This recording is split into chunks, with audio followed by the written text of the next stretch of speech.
नमस्कार, जय हिंद दोस्तों। स्वागत है आपका हमारे चैनल एग्जाम सक्सेस जोन पर।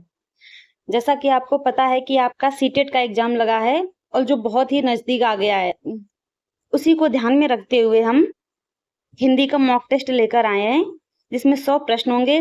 इसमें आपके व्याकरण भी है, शिक्षण शास्त्र भी है और गद्यांश और पद्यांश भी है। इसको आप पूरा हल कीजिए और उसके बाद अपने नंबर बताइएगा। एक चीज ध्यान रखिएगा, कमेंट बॉक्स में अपने नंबर जरूर बताइएगा, जिससे आपका कंपटीशन बढ़ता है। ठीक है, तो इस चीज को ध्यान रखिएगा। तो चलिए स्टार्ट करते हैं। भाषा अर्जन के संबंध में कौन सा कथन सत्य है? यह एक औपचारिक प्रक्रिया है, यह एक स्वाभाविक और सहज प्रक्रिया है, इसमें विशेष प्रयासों की आवश्यकता होती है, यह विद्यालय में ही सीखी जाती है। ठीक है, तो देखिए सबसे पहले आपको क्या करना है, क्या आया? विद्यालय में ही। तो ये तो अपने आप गलत हो गया। ठीक है, आपको कुछ वर्ड्स जो पॉजिटिव और नेगेटिव वर्ड्स हैं उनको बहुत ध्यान देना है। ठीक है, तो ये तो गलत हो गया।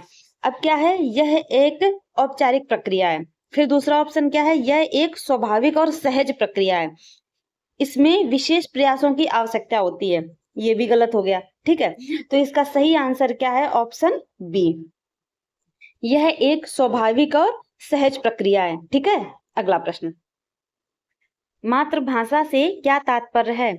जो बच्चा परिवार और परिवेश से सबसे पहले सीखता है, जो केवल दफ्तरों में बोली जाती है, जो विदेशी भाषा हो, जो सिर्फ पुस्तकों में मिलती है। अब देखिए मातृभाषा है, ठीक है, तो जो केवल, इसमें क्या आ गया शब्द? केवल। तो ये तो गलत हो गया। ठीक है, नेगेटिव वर्ड है, गलत है। जो विदेशी भाषा हो, मातृभाषा की बात हो रही है तो विदेशी भाषा तो होगी ही नहीं, तो ये भी गलत हो गया। जो सिर्फ पुस्तकों में मिलती है, ठीक है, तो सिर्फ पुस्तकों में, एक तो सिर्फ आ गया, ठीक है, सिर्फ आ गया तो वैसे भी गलत हो गया, और पुस्तकों पे नहीं मिलती है। ठीक है, सिर्फ पुस्तकों में मिलना गलत है। तो इसका सही आंसर कौन सा है? इसका सही आंसर है ऑप्शन ए, जो बच्चा परिवार और परिवेश से सबसे पहले सीखता है। ठीक, अगला प्रश्न। भाषा सीखने और भाषा अर्जन में मुख्य अंतर क्या है?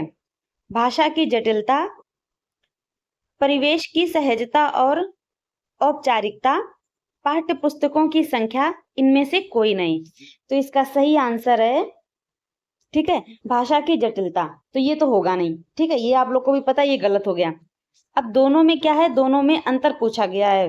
भाषा सीखने और भाषा अर्जन में अंतर पूछा गया है। ठीक है, तो पाठ्य पुस्तकों की संख्या की तो कोई बात ही नहीं है। ठीक, इनमें से कोई नहीं, ये भी गलत हो गया। तो इसका सही आंसर है ऑप्शन बी, परिवेश की सहजता और औपचारिकता। ठीक, अगला प्रश्न। बच्चों में भाषा विकास की क्षमता जन्मजात होती है, यह विचार किसका है?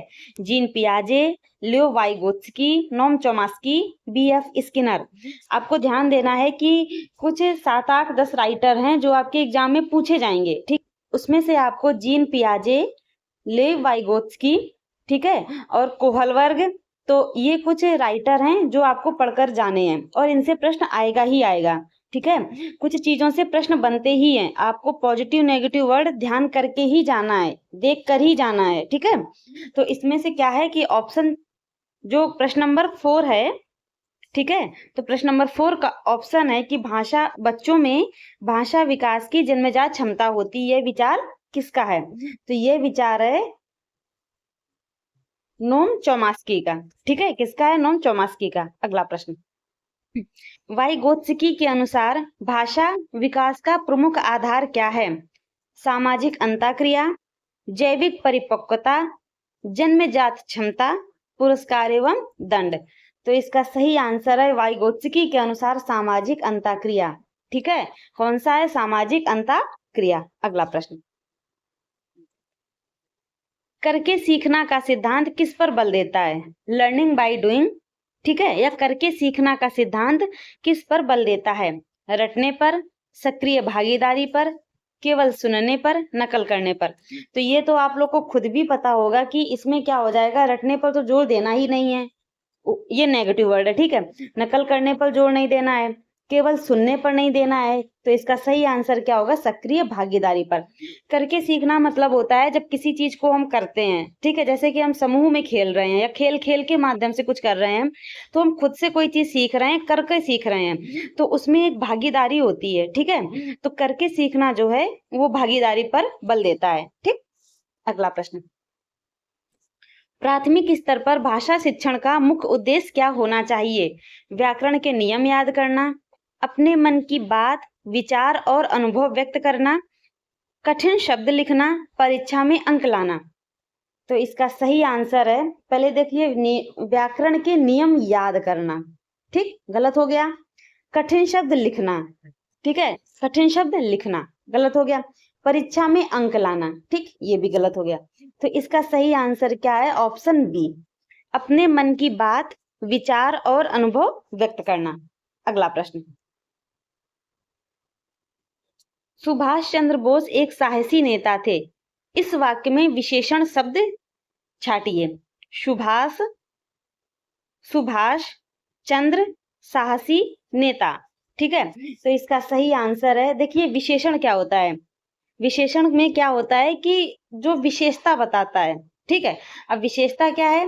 देखिए सुभाष तो नाम हो गया, तो ये तो विशेषता होएगी नहीं, चंद्र भी विशेषता नहीं है, इसके बाद नेता भी विशेषता नहीं है। तो सुभाष चंद्र कैसे नेता थे? ठीक है, तो कैसे नेता थे? वो एक साहसी नेता थे, ठीक।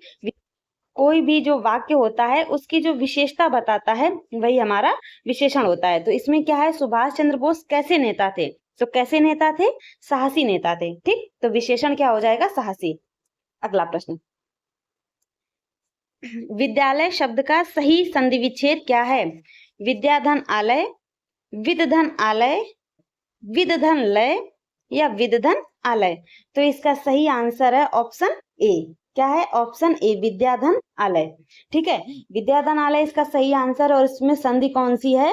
दीर्घ संधि है। कौन सी संधि है? दीर्घ संधि है। तो ये चीज आपको ध्यान रखनी है कि इसमें दीर्घ संधि है, ठीक है। हिंदी वर्णमाला में कुल कितने स्वर होते हैं? 10, 11, 13, 33, ठीक है। तो हिंदी वर्णमाला में स्वरों की संख्या कितनी होती है?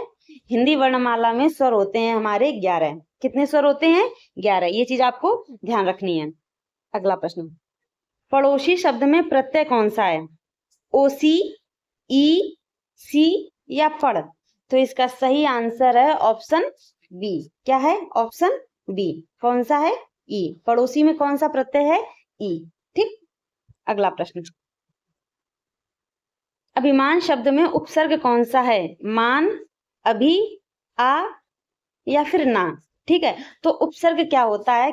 किसी भी शब्द के पहले, ठीक है, किसी भी शब्द के जो पहले लगता है उसको कहते हैं उपसर्ग, ठीक है।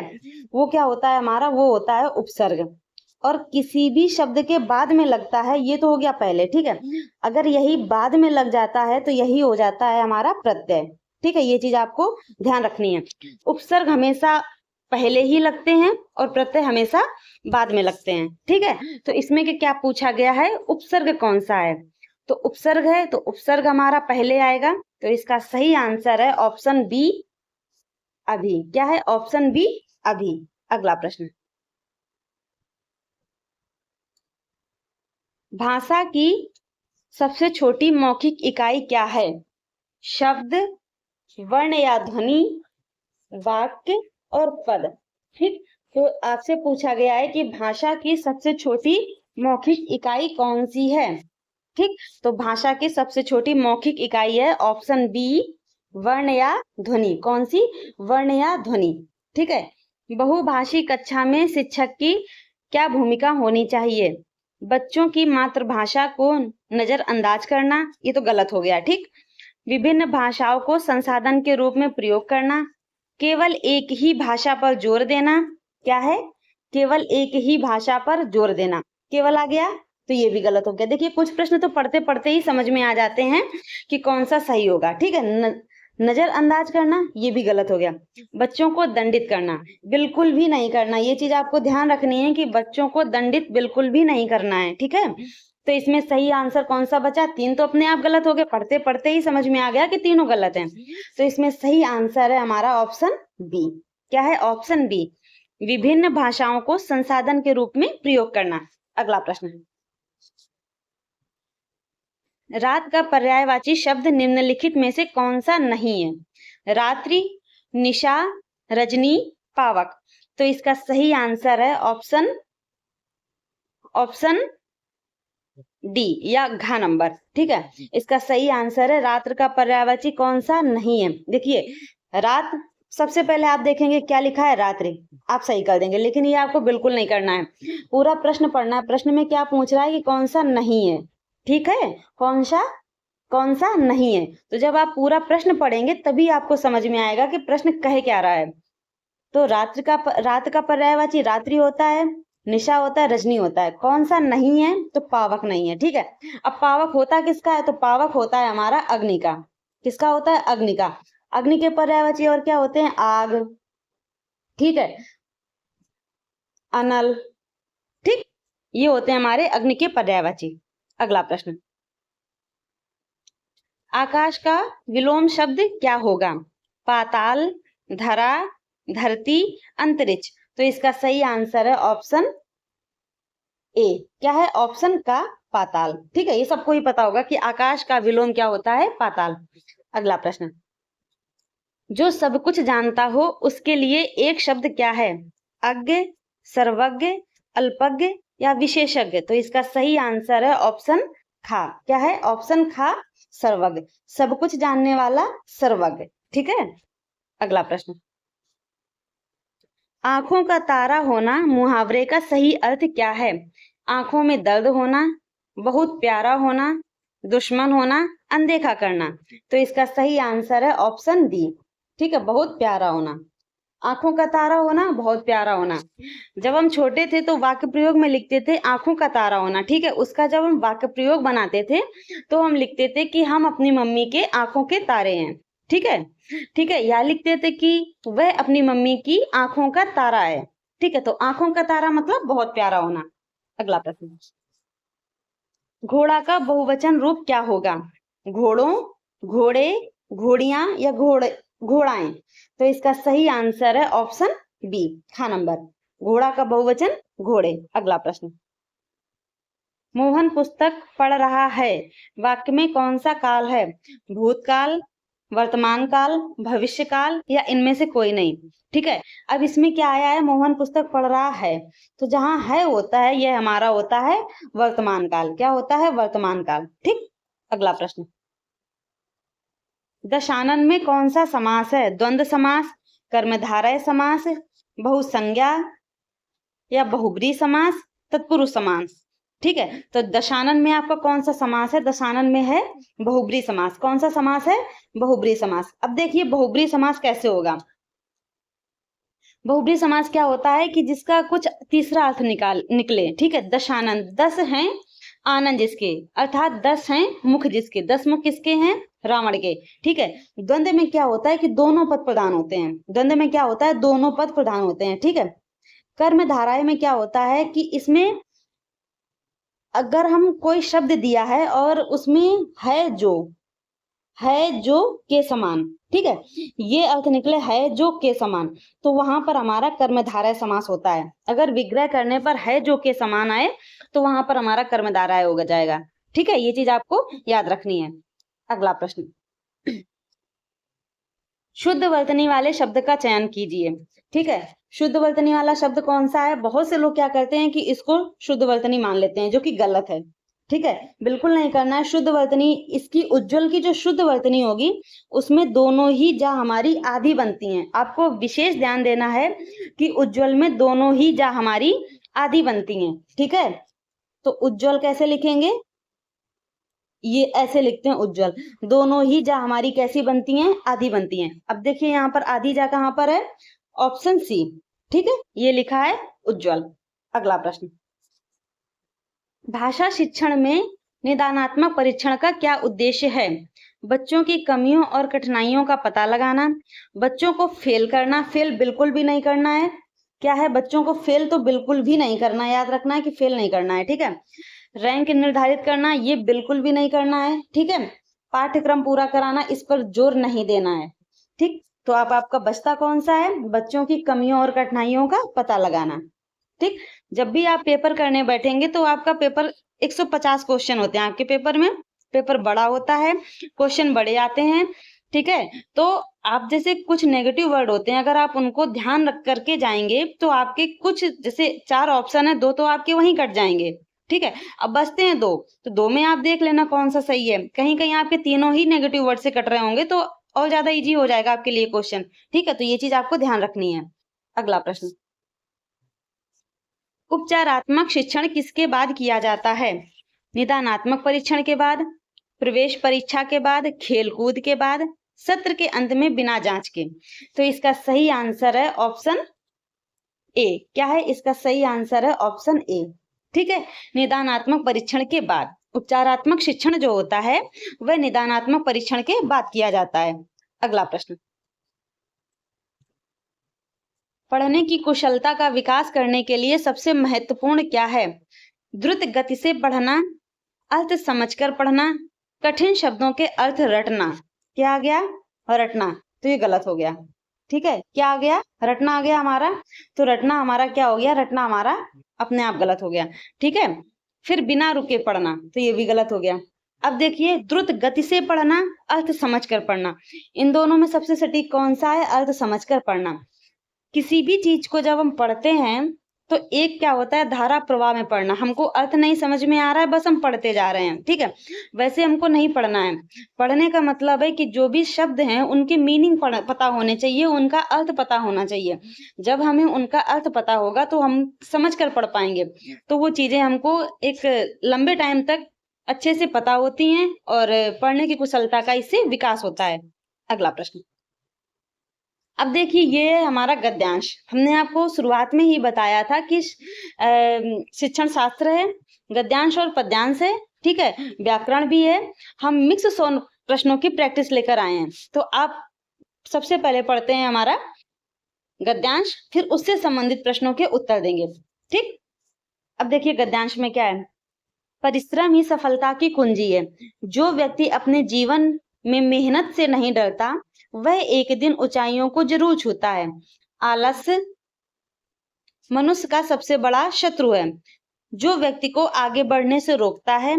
छात्र जीवन में अनुशासन और परिश्रम का विशेष महत्व है। ठीक, अब इससे संबंधित प्रश्न दिए हैं, इनके उत्तर देने हैं। गद्यांश के अनुसार सफलता की कुंजी किसे कहा गया है? तो इसका सही आंसर है ऑप्शन बी। किसको कहा गया है? परिश्रम को। किसको कहा गया है? परिश्रम को। ठीक, अगला प्रश्न, मनुष्य का सबसे बड़ा शत्रु किसे बताया गया है? क्रोध को, आलस्य को, अज्ञानता को, अहंकार को। तो इसका सही आंसर है ऑप्शन बी। क्या है? ऑप्शन बी, आलस्य को।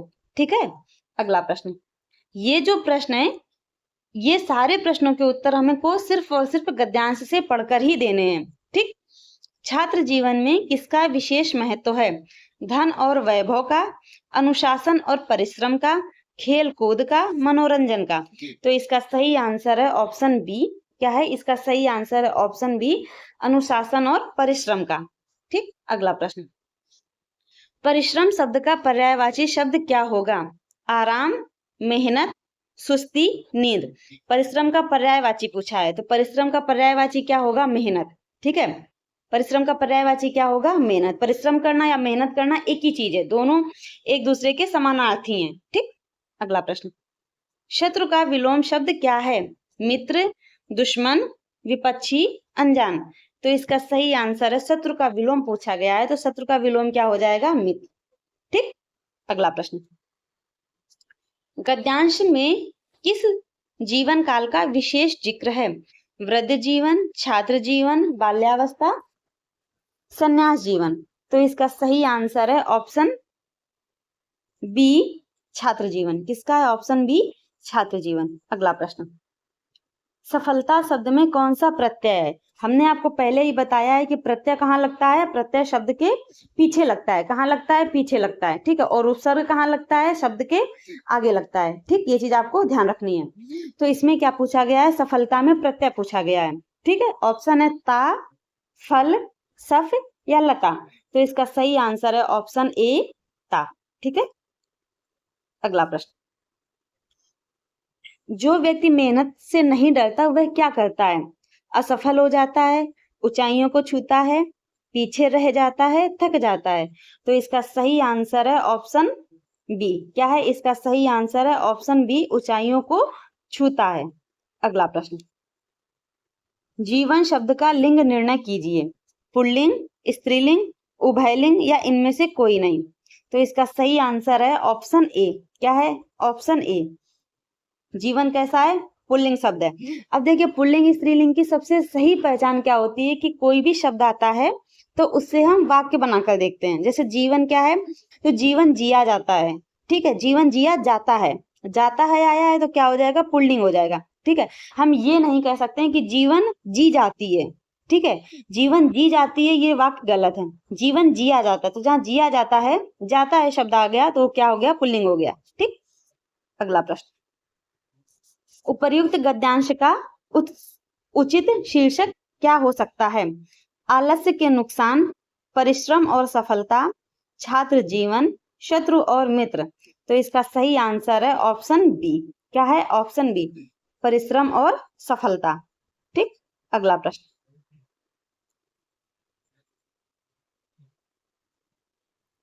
प्राथमिक स्तर पर सुनना और बोलना कौशल के विकास में कौन सी विधि सबसे अधिक प्रभावी है? पाठ्य पुस्तक के पाठ पढ़ना, कक्षा में बच्चों की आपसी बातचीत और कहानी सुनना, श्यामपट्ट से नकल करना, कठिन शब्दों के श्रुतलेख।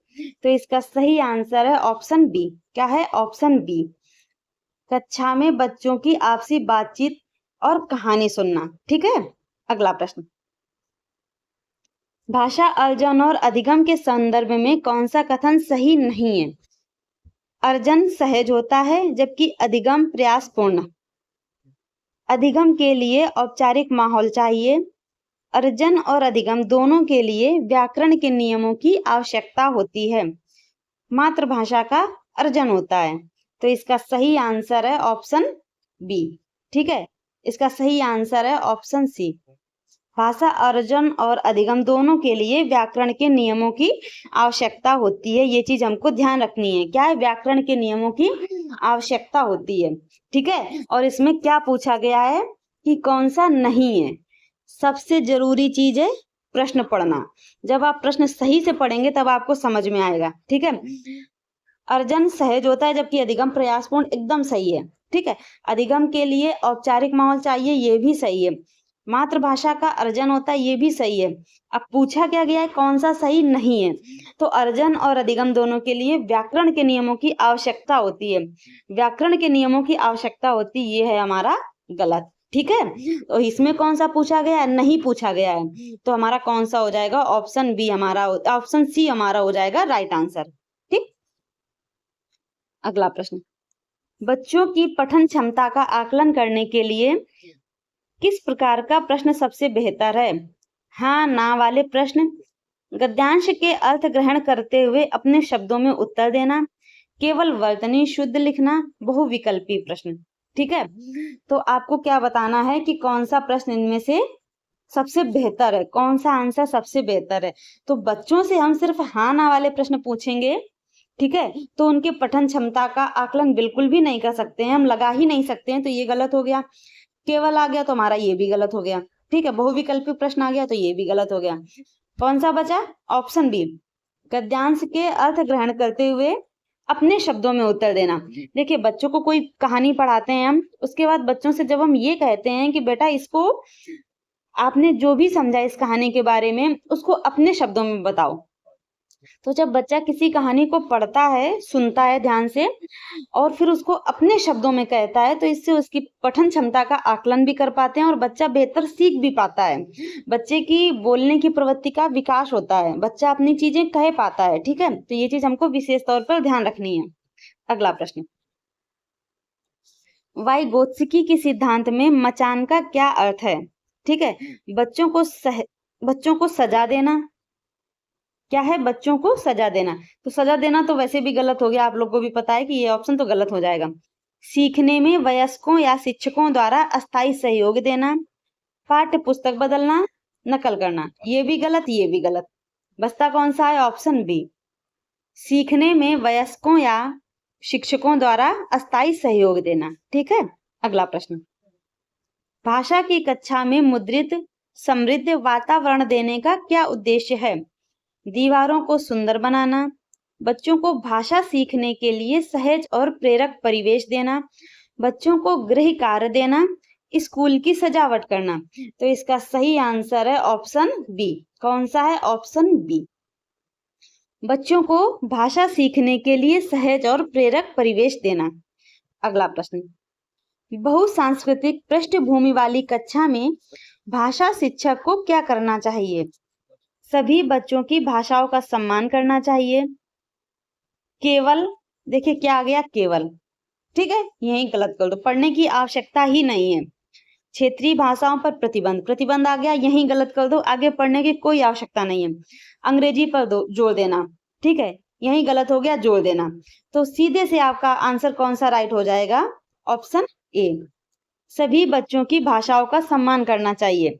ठीक है, देखिए जब बच्चा स्कूल आता है, तो जब बच्चे स्कूल आएंगे तो अपनी अपनी जो उनकी पृष्ठभूमि होगी, ठीक है, या उनकी जो क्षेत्रीय भाषा होगी, उसी भाषा के साथ वो विद्यालय में प्रवेश करते हैं। तो हमें उनकी इस बात पर ध्यान देना चाहिए कि जो भी बच्चों की भाषा है, हमें उसका सम्मान करना चाहिए। ठीक है, ये चीज विशेष तौर पर ध्यान रखनी है। एक शिक्षक की ये विशेषता है, या शिक्षक का यह गुण है, या शिक्षक की ये जिम्मेदारी बनती है कि वो बच्चों को असहज महसूस ना करने दे। बच्चा अगर असहज महसूस करेगा तो वो खुलकर बोल नहीं पाएगा, अपनी बात कह नहीं पाएगा, और बच्चा सीखने में बहुत पीछे हो जाएगा। ठीक, अगला प्रश्न, सतत और व्यापक मूल्यांकन का उद्देश्य क्या है? छात्र के केवल, क्या आ गया? चलिए पढ़ लेते हैं। ठीक है, वरना आप कहेंगे कि हर प्रश्न को आप नेगेटिव वर्ड देख के छोड़ देते हैं, तो इसको पढ़ लेते हैं। ठीक, छात्र के केवल शैक्षिक पक्ष का आकलन, छात्र के अधिगम के हर पहलू का निरंतर आकलन, वर्ष में एक बार परीक्षा लेना, बच्चों को ग्रेड बांटना। ठीक है, अब देखिए इसको हम छोड़ भी सकते थे, छात्र के केवल शैक्षिक पक्ष का आकलन, केवल आ गया, गलत हो गया। ठीक है, वर्ष में एक बार परीक्षा लेना, ठीक है, ये भी गलत हो गया। बच्चों को ग्रेड बांटना, ग्रेड नहीं देंगे, ये भी गलत हो गया। आपका सही कौन सा हुआ? ऑप्शन बी, छात्र के अधिगम के हर पहलू का निरंतर आकलन। ठीक है, अब देखिए पेपर में बड़ा प्रश्न आएगा या छोटा प्रश्न आएगा, हमको नहीं पता है, तो ये पेपर पे डिपेंड करता है। और तब हम क्या करते हैं कि अगर पेपर में बहुत लॉन्ग क्वेश्चन आ रहे हैं, तो हम नेगेटिव वर्ड देख के उनको छोड़ना है हमें। ठीक है, हम पेपर जल्दी कर पाएंगे, पेपर को आसानी से समझ पाएंगे, और हमारा टाइम मैनेज हो जाएगा, क्योंकि 150 प्रश्न आते हैं और हमारे पास टाइम होता है 2.5 घंटे का। तो उसी 2.5 घंटे में हमें पूरे प्रश्न करने हैं। ठीक है, कोई हमारा सीट मिलती है, ऑनलाइन पेपर होगा नहीं हमारा, तो वो सारी चीजें ध्यान रखकर हमको पेपर सॉल्व करना है। ठीक, अगला प्रश्न, लेखन क्षमता का विकास करने के लिए सबसे महत्वपूर्ण चरण क्या है? सुंदर लिखावट, मौलिक विचार और अभिव्यक्ति, वर्तनी की शुद्धता, व्याकरण के नियमों को रटना।